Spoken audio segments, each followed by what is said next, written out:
y que hoy puedo decir que de la Viri de hace 10 años a la Viri de hoy, pues creció mucho, evolucionó, pero principalmente nunca perdí mi enfoque, y mi enfoque siempre fue ayudar a la gente a recuperar su salud.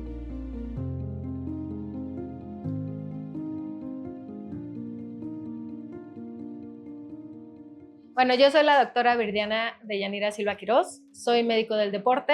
Yo estudié la especialidad de medicina del deporte en el Instituto Politécnico Nacional del 2000 al 2011.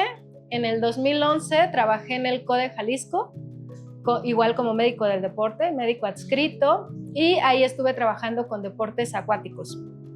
Después de esa fecha, en el mismo 2012 estuve trabajando en Liga Mexicana de Béisbol, con lo que eran los beisbolistas de iniciación o de desarrollo entre los 15 y los 18 años en Monterrey, Nuevo León, en la academia. De ahí trabajé también en el fútbol americano, en Pumas CU, del 2014 al 2016. Estuve trabajando con las categorías juveniles y algunos de intermedia y mayor. Pero al final siempre me gustó, algo que a mí siempre me gustó mucho fue el estar en el alto rendimiento. En el 2011, cuando nosotros vamos a terminar la especialidad, se hacen los Juegos Panamericanos en Guadalajara y nosotros pedimos graduarnos en este evento. Nosotros como médicos especialistas fuimos a apoyar y me tocó cubrir diferentes disciplinas, softball, polo acuático, clavados. Me gustó tanto, me llamó tanto la atención que yo dije, desde ahí no me voy a salir de lo que es el alto rendimiento. Entonces, por eso mi carrera así como hacia el alto rendimiento. Y justo también en el 2014 me habla un amigo y me dice que me venga a trabajar al Comité Olímpico Mexicano. Yo empecé trabajando como médico adscrito, inicié en las noches, porque venía a cubrir guardias, y por la mañana estaba en CEU, en Pumas CEU. Entonces trabajaba las mañanas y tardes en CEU y luego en las noches, en las noches me venía para acá. Y como a los 4 meses nos dan la plaza de médicos del deporte. Estaba como médico adscrito, primero empecé por honorarios y ya después nos dieron la plaza el 1 de diciembre del 2014 y estuve compaginando los dos trabajos, tanto el Comité Olímpico como la UNAM.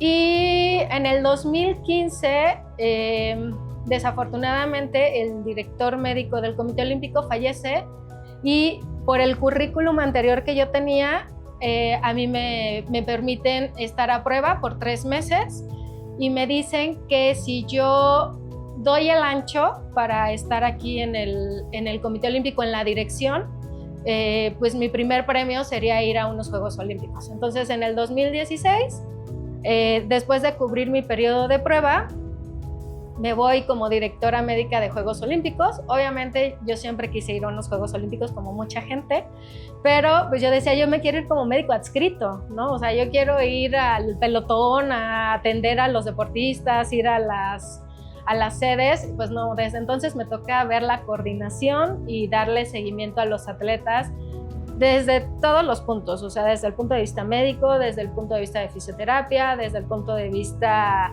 psicológico o en cualquier tema que ellos tengan de salud. Nosotros en los diferentes eventos les ayudamos. Pero también coordinamos el centro de medicina aquí en el Comité Olímpico, en donde se le da atención a todos los atletas seleccionados nacionales de las diferentes disciplinas deportivas del ciclo olímpico. O sea, de los 36 deportes y como 60 disciplinas nosotros atendemos.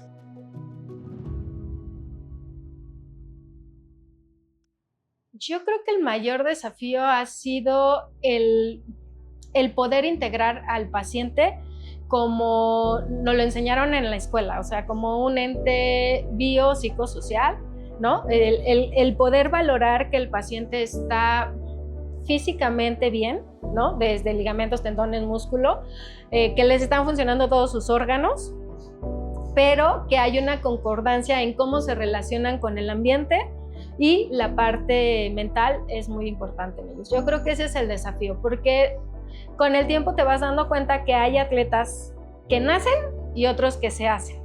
Entonces, al que nace, pues tienes que estar nada más guiándolos, y muchos de ellos a lo mejor pierden, su cuerpo es muy sabio y les ayuda muy bien a adaptarse a las cargas de entrenamiento.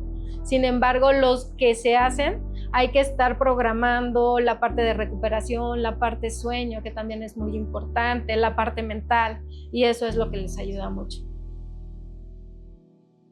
Yo podría decirte que la medicina del deporte o la fisioterapia ha evolucionado constantemente. ¿Y en qué sentido? Nosotros necesitamos valorar los diferentes puntos que establecen que un atleta puede estar al 100%, ¿no? Los diferentes, yo por ejemplo les digo, los hábitos esenciales, el tema del sueño, que es muy importante porque se va a adaptar a la carga de entrenamiento, y si el atleta no está durmiendo, quiere decir que está sobreentrenado. Si el atleta no come bien, pues es más fácil que él se pueda llegar a lesionar o que se pierda cierta parte de su temporada. Por ejemplo, si no come bien, hay atletas que tienen anorexia, bulimia, vigorexia, que nosotros tenemos que estarles dando un seguimiento, o hay un atleta que si no desayuna, pero va a ser por ejemplo, algún marchista que va a hacer una carrera de 40 kilómetros, pero no desayunó, pues se puede llegar a lesionar, o si no tiene una suficiente hidratación durante el periodo en el cual está entrenando. Y la parte más importante es el cómo se llegan a recuperar después de haber entrenado. Todos los atletas en promedio entrenan de 4 a 8 o hasta 12 horas al día, y tienen que tener horas intermedias de sueño. Si no descansan o si no comen bien, pues se van a lesionar. Entonces, ha evolucionado de tal manera la medicina del deporte o la fisioterapia que nosotros tenemos que preguntar en qué programa de su entrenamiento se encuentra. Por ejemplo, si hoy corrió en la mañana 20 kilómetros, necesitamos saber que a lo mejor se cansaron las piernas, entonces vamos a dar un programa de recuperación para las piernas. Pero si es un atleta, por ejemplo, clavados, que le tocó hacer algo muy específico sobre plataforma o sobre el trampolín, se llegan a fatigar más los músculos tanto de la espalda como de las piernas, entonces se tiene que dar un programa de rehabilitación específico. Y aquí en el Comité Olímpico, a diferencia de otros lugares, nosotros damos la fisioterapia de acuerdo al cuerpo que fue utilizado durante el entrenamiento o es donde mayor descarga se le da. Y de la misma manera, cuando hay una lesión deportiva, nosotros lo que buscamos hacer es qué es lo que está lastimado. Si está lastimado el músculo, buscar cuál es su fisiología natural o normal, y de acuerdo a eso verla cómo nosotros podríamos rehabilitarlo, ¿no? Actualmente hay infinidad de equipos de fisioterapia, pero el tema no es que los haya, es que el médico, o en este caso el fisioterapeuta, debe de saber qué equipo es el que le va a dar mayor recuperación al atleta y en el menor tiempo posible. Pues los retos es, muchos atletas tal vez se lesionan durante los periodos de entrenamiento, pero yo creo que el mayor problema, conflicto que podríamos tener es cuando el atleta ya va a ir a una competencia y se lastima una semana antes, 3 días antes, 2 días antes, y que necesitamos nosotros tenerlo en el menor tiempo posible. Nosotros, como parte del comité, como los llevamos a los eventos multideportivos, entonces necesitamos conocer la rehabilitación que hace durante el entrenamiento, en el que nosotros le damos una recuperación de 3 a 7 o 14 días, pero también debemos de conocer la rehabilitación que los reintegre en 3 días o en 24 horas o en 48 horas y que les permita competir. Obviamente esto depende del atleta. El atleta va a llegar y te va a decir, necesito que me ayude a competir, o el atleta te va a decir, no puedo competir, y nosotros damos las bajas deportivas. Pero cuando nos piden a nosotros que les ayudemos a competir, pues toda la ciencia, todo lo que hay alrededor lo tenemos que usar. ¿Estás durmiendo? ¿No estás durmiendo? ¿Qué comiste? ¿Te hidrataste?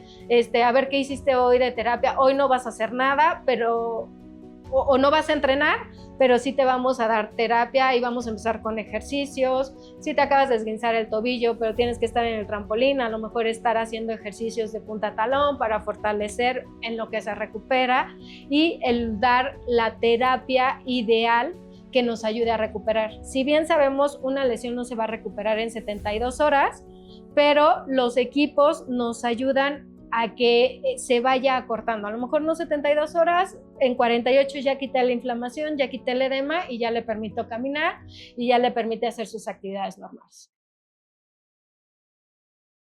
Yo creo que nosotros, a diferencia de otras instituciones, hemos ido evolucionando conforme ha ido evolucionando la fisioterapia, la medicina y el mismo deporte en sí. O sea, si ustedes revisan un ciclista de hace 80 años al ciclista de ahora, el casco, que ya es ergodinámico con la bicicleta, que pesa menos, lo mismo ha tenido que suceder en la medicina y en la rehabilitación. O sea, nosotros, conforme el cuerpo se ha ido adaptando, nosotros tenemos que ir introduciendo tanto tecnología como el estar leyendo las diferentes adaptaciones que hace el cuerpo para poder introducirlas, estas tecnologías. O sea, no te puedes quedar fuera. Y el tema muy importante es que hay masajes o la rehabilitación anteriormente hacia el alto rendimiento era la rehabilitación deportiva, pero lo trabajaban sobre el tema equipos y masaje, siempre. Y ahora lo que se intenta hacer es integrar el resto de las áreas de la rehabilitación, como el ejercicio terapéutico, la dosificación de equipos de electroterapia, con algunas otras tecnologías como calor profundo, drenaje, etc. O sea, al final tú debes de saber en qué fase se encuentra tu lesión para que sepas qué terapia es la que te va a funcionar. O sea, no es lo mismo que el atleta tenga, por ejemplo, un esguince de tobillo crónico a que lo tenga agudo. O sea, si se lo acaba de hacer en este momento, pues va a haber edema, va a haber células que tenemos que estar trabajando, pero que le va a ayudar a competir en 3 días. Pero si es un crónico, como ya se acostumbró a entrenar de esa manera por 3, 6, 9 meses, 1 año, 5 años, nosotros tenemos que empezar a adaptar o a reenseñarle al cerebro como a su cuerpo la manera correcta de hacer esa rehabilitación. Entonces, vaya, al final es jugar con todo lo que tenemos alrededor para que el atleta se pueda recuperar lo antes posible. Mira, de acuerdo a como yo he visto que ha ido evolucionando, anteriormente trabajábamos en el área, bueno, yo les puedo contar de que yo empecé mi carrera en la medicina deportiva a la fecha. Por ejemplo, hubo lugares en el que solo contaba con un convito de electroterapia y con eso era con lo que trabajábamos y ejercicios de rehabilitación. Hubo otras instituciones que ya implementaban que el ultrasonido, el láser, las compresas o lo que son los medios físicos, pero me tocó estar, por ejemplo, en Monterrey, en el que no podíamos usar hidroterapia o terapia a través del agua porque estábamos en sequía. Entonces tenías que usar otro tipo de equipos para la rehabilitación. Y cuando yo llego aquí al Comité Olímpico me doy cuenta que hay ultrasonido, láser, láser que le llaman de baja o de alta frecuencia, tenemos los ultrasonidos, pero que no tienen tanta profundidad. Asimismo, no sé, lo que más se llegaba a ocupar aquí en este momento era el tema de la masoterapia.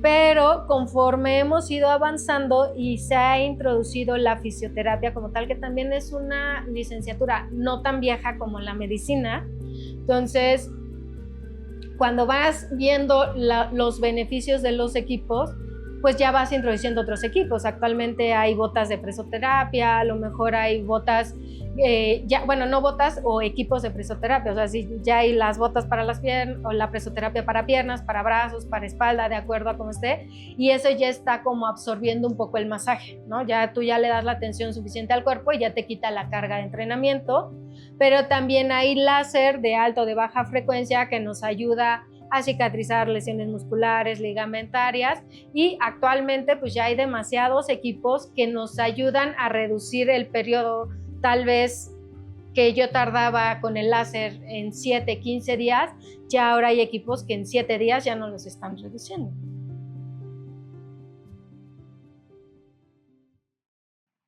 Yo te puedo decir lo que yo veo a nivel internacional, porque bueno, al final como director médico del Comité Olímpico Mexicano, estás en contacto con 205 directores médicos de todo el mundo, en el cual cada 4 años el Comité Olímpico Internacional nos capacita. Hay un congreso especial para directores médicos y directores de federaciones internacionales, en el cual toda esta evolución te la van presentando, ¿no? Y ya te van diciendo, es importante el masaje, pero solo lo tienes que dar en cierta parte, o es un tema de apapachoterapia, ¿no? Es un tema de que solo para que el atleta sepa que estás con él, pero a lo mejor las botas funcionan mejor, o si haces una hidroterapia o haces una inmersión en hielo, te va a funcionar cuando es en vertical que en horizontal. O sea, al final es que tú vayas buscando lo que se está haciendo en el extranjero y que tú lo puedas introducir en el país. Desgraciadamente,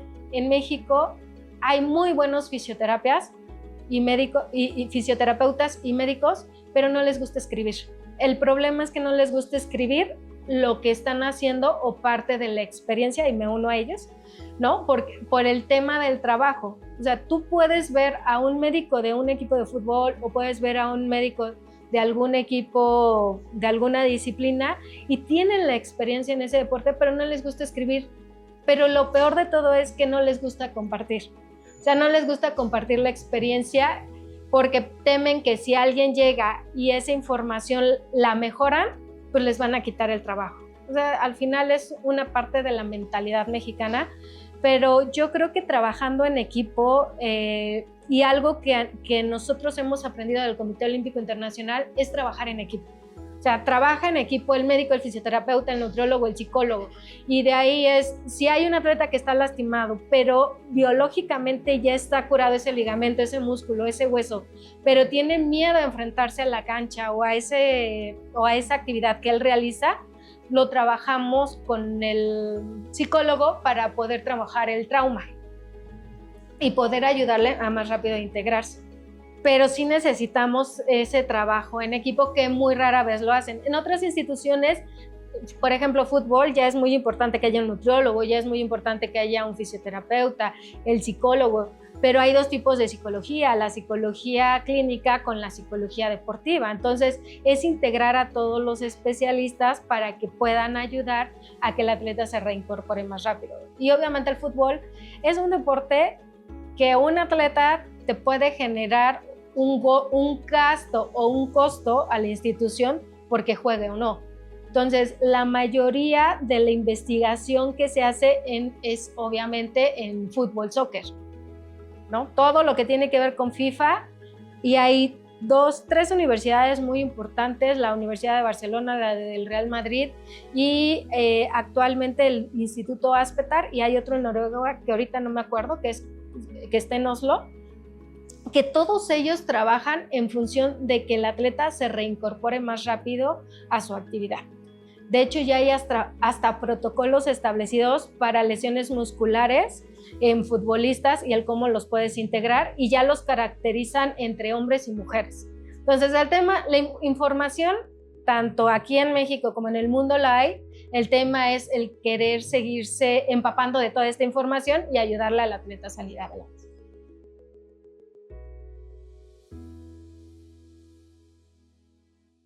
Bueno, justo este año el Comité Olímpico Internacional puso como importancia un psicólogo o un guarda, ¿cómo le llamaban? Un salvaguarda de todos los atletas. Y casi siempre se pedía, no necesariamente, pero se pedía que fuera un psicólogo.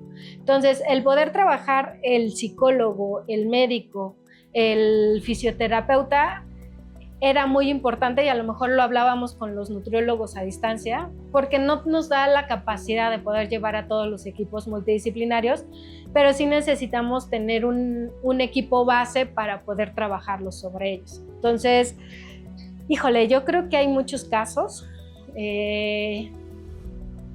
Yo te puedo mencionar, no me gustaría mencionar nombres, porque al final tenemos el secreto médico, ¿no? Y muchos atletas se pueden escudar en el área médica en que no dieron el resultado adecuado, pero muchos otros, a pesar de que estuvieron lesionados, dieron un buen resultado.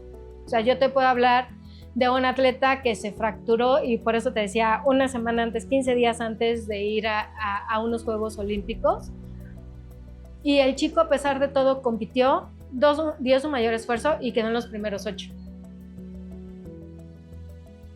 del mundo, ¿no? Asimismo, hubo atletas que traían lesiones crónicas de más de 6 meses, 8 meses, y que con la parte de la rehabilitación ahí en el área con sus fisioterapeutas o con el tener esa comunión de, oye, ya no puedo, sigue teniendo dolor, a ver tú qué le haces, pudieron competir, ¿qué te digo? 6, 8 atletas más. Atletas que tal vez no iban a competir y otros atletas que se lesionaron 1 o 2 semanas antes, pero que ese sí no es como para compartir, pero es lo que llega a suceder. Es el equipo multidisciplinario no quiso que nos acercáramos como equipo, ¿no? Es de, oye, nosotros estamos a favor y en pro del atleta, lo que el atleta diga, nosotros lo vamos a hacer. Y esos atletas no compitieron, ¿no? O compitieron, iban a toda una prueba y solo compitieron en una.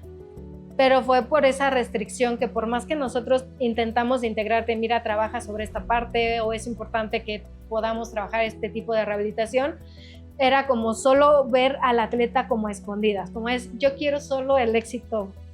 Pero ahí se interpuso más, en mi opinión, la parte del equipo multidisciplinario que la propia del atleta, ¿no? Cuando nosotros integramos, y en mi caso, pues parte de mi trabajo es observar, ver, coordinar y ver qué está sucediendo o qué no está sucediendo. Entonces, cuando ese atleta yo lo veo que está constantemente en terapia, pero que está entrenando, pero que sigue yendo a terapia, está lesionado, ya solicitamos los expedientes, revisamos qué es lo que tiene y hacemos una reunión en el que todos hacemos como una gran lluvia de ideas y empezamos a ponerlo de, a ver, vamos a trabajar aquí, vamos a trabajar allá, vamos a hacer este tipo de rehabilitación y de esa manera nosotros logramos que el atleta se crea el centro y nosotros alrededor somos los que trabajamos. Una gran ventaja que tiene el deportista es que en menos de 24 horas, si tú haces un buen trabajo, se va a ver reflejado, porque el dolor, la inflamación o la realización del gesto deportivo se reduce. Pero si tú haces mal las cosas, se va a ir retrasando este regreso a su deporte. Entonces, el trabajar en equipo siempre es lo más importante y siempre tener este grupo que te apoye. Es muy, muy importante. El psicólogo, como les mencionaba, si el psicólogo conoce su trabajo, en cuanto tú le digas, oye, está pasando por esta situación, el psicólogo te va a ayudar a desbloquearlo. De una manera no física, sino emocional, y de hecho hasta les cambia el chip por completo y les ayuda a que rápido compitan.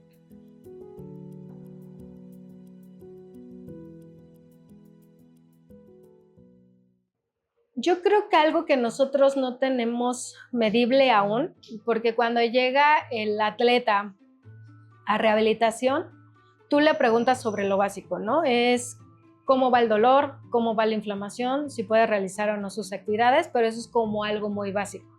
Pero en el tema de la terapia diamagnética también te ayuda a hacer un protocolo específico para cada atleta.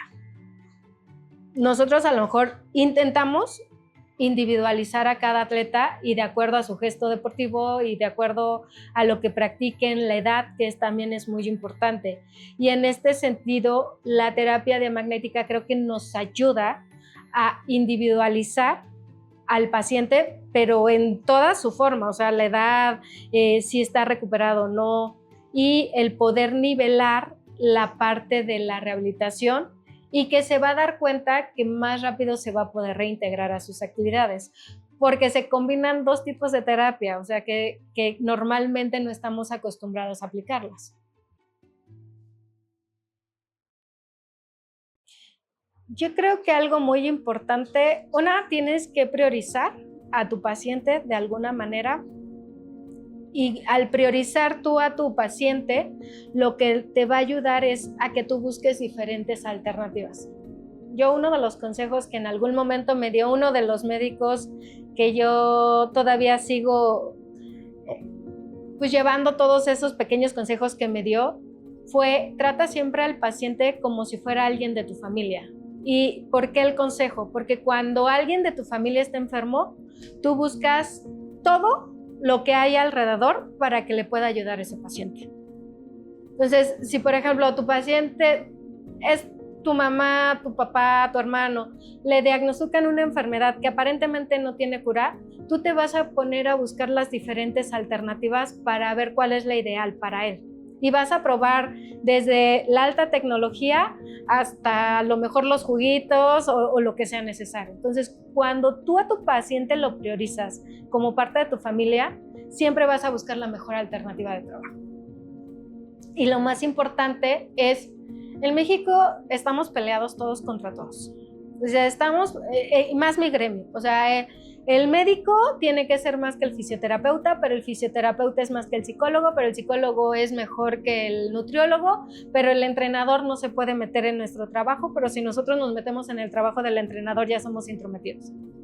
Y otra vez volvemos a lo mismo. Si tú no centras al atleta o a los atletas como algo importante y te pones a pelear entre egos profesionales, nunca le vamos a dar lo ideal a los pacientes, o al paciente o a los pacientes.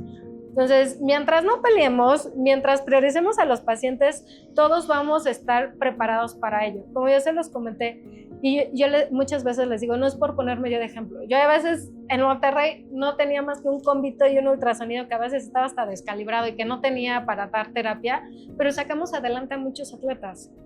Pero porque era tal vez este compromiso, ¿no? Y hay lugares en donde pueden tener toda la tecnología vida y por haber, pero como están peleados el médico con el fisioterapeuta con el entrenador o el preparador físico o el que reintegra, terminan echando a perder el trabajo de todos.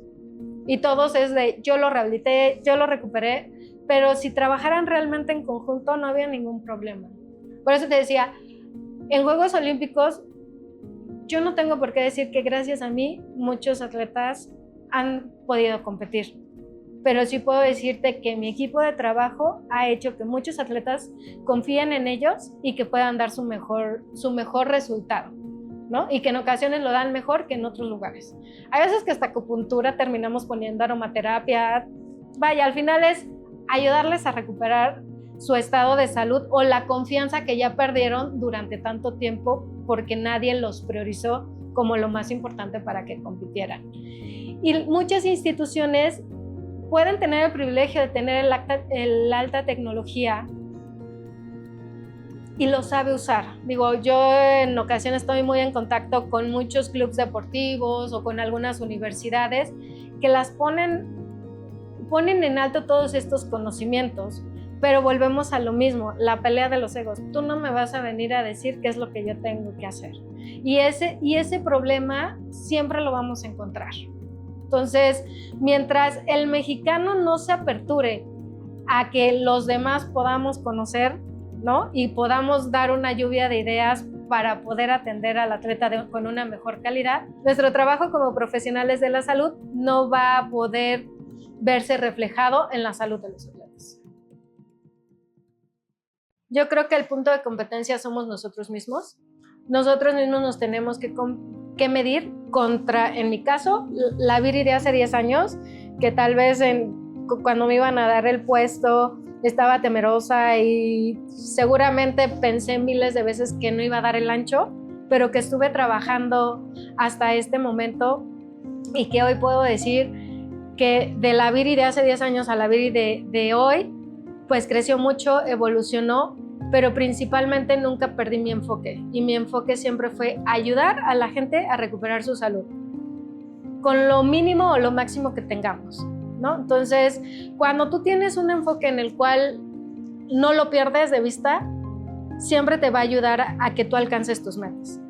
Y cada vez en esta parte, lo hablábamos tal vez, la parte de seguir humanizando a los atletas. Los atletas no son extraterrestres, no son gente de otro mundo, sino son humanos que se entrenan día a día para poder dar un resultado deportivo, tanto para el país, el estado o personalmente, ¿no? Entonces, el ver a los atletas como humanos, como esta gente que se compromete un poco más y que si nosotros nos damos cuenta que tenemos 4.500 o 10.000 atletas de toda la población general, el poder nosotros irles aprendiendo diferentes filosofías. O sea, yo te puedo decir que del béisbol me llevé una ideología que decía, tú siempre debes hasta el out 25, tú siempre debes de estar enfocado y siempre debes de saber que la vida puedes ganarla o perderla, pero siempre tienes que luchar hasta el último out. Entonces, ¿y en qué se referencia? O sea, tú puedes sentirte muy mal, pero si te enfocas en estar trabajando, al momento en que tú quieras llegar a la meta, a lo mejor vas a llegar. Va a haber veces que vas a perder. A lo mejor en la entrada 5 vas perdiendo 10-0, pero a mí me ha tocado ver juegos que los revierten y terminan 11-10, ¿no? Y es la parte de focalizarte y nunca perder como esa idea de hacia dónde vas. Y el fútbol americano, otra de las grandes enseñanzas que me dio fue el 110%, que es, tú puedes estar cansado físicamente, pero ese 10% mental es el que te va a ayudar a alcanzar tus éxitos. Entonces, hay una película que lo establece muy bien, de un chico que le vendan los ojos y que le dicen que tiene que llevar gateando y encima un compañero para alcanzar que solo tiene que avanzar 5 o 10 yardas y termina avanzando todo el campo. Esa es la filosofía del 110%. O sea, cuando yo me comprometo, yo veo mi meta, pero no me tengo que fijar en lo que hay alrededor. O sea, simplemente es fijar la meta y saber hacia dónde voy a ir. Y creo que el deporte a mí me ha dejado tanto, me ha permitido viajar por el mundo, me ha permitido conocer gente extraordinaria, tanto dentro del país como fuera. Por eso les decía, y en alguna ocasión, de esos días en que tú te sientes muy triste, justo un representante médico, cuando yo iba a viajar a unos juegos, me mandó un mensajito y me dijo, doctora, así como los atletas van y representan al país, usted representa a nuestro país. Y recuerde que es de los 206 directores médicos del mundo. Entonces, cuando yo ya estoy así de esos días de que ya no me quiero levantar o ya es mucho estrés, recuerdo esa parte y que al final tengo muchos atletas a los cuales ayudar, ¿no? Al recuperar su salud, y si no, simplemente estar como los papás, ¿no? Vete por aquí, vete por allá, vamos a ver hacia dónde te dirigimos y ayudarle a recuperar su salud. Eso es parte de lo que es Viridiana Silva.